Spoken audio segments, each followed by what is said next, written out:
I often think about growing up during the Second World War. The young people of today can read in their history books about the different battles that took place. But do they have any idea what took place here on the home front? I can remember how we used to cut both ends of the tin cans out and slide the lids inside and mash the cans flat. They would come around periodically and pick up those cans, along with any other scrap metal, newspapers, rags, even the fat drippings from the cooking. They used these items to make ammunition and equipment for our troops. And if you were patriotic, it was no big deal. Everyone was patriotic. They loved their country.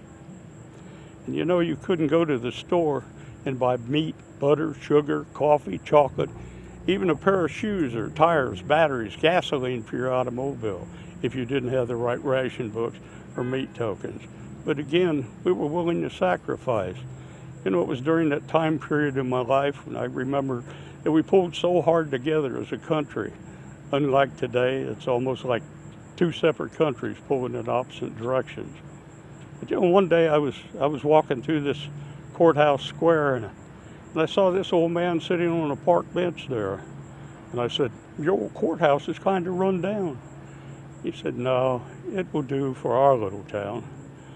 I said, "Well, your old flagpole is leaning quite a bit, and that's a ragged old flag you got hanging on it."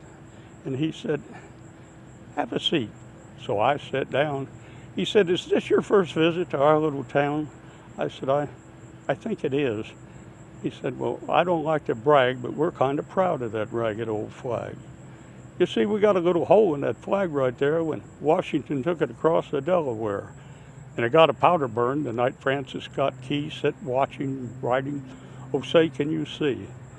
It got a rip in New Orleans with Packenham and Jackson tugging at its seams, and it almost fell at the Alamo, but beside the Texas flag, and it continued to fly. It got cut by a sword at Chancellorsville, and it got cut again at Shiloh Hill. There was Robert E. Lee and Beauregard and Bragg, and the Southland blew hard on that ragged old flag. On Flanders Field in World War I, it took a bad hit with a Big Bertha gun, and it turned blood red in World War II. It hung limp and low by the time that one was through. It was in Korea and Vietnam.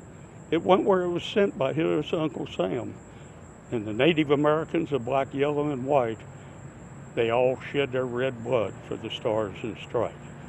And here in her own good land, she's been abused, burned, dishonored, denied, and refused, and the very government for which she stands has been scandalized throughout the land.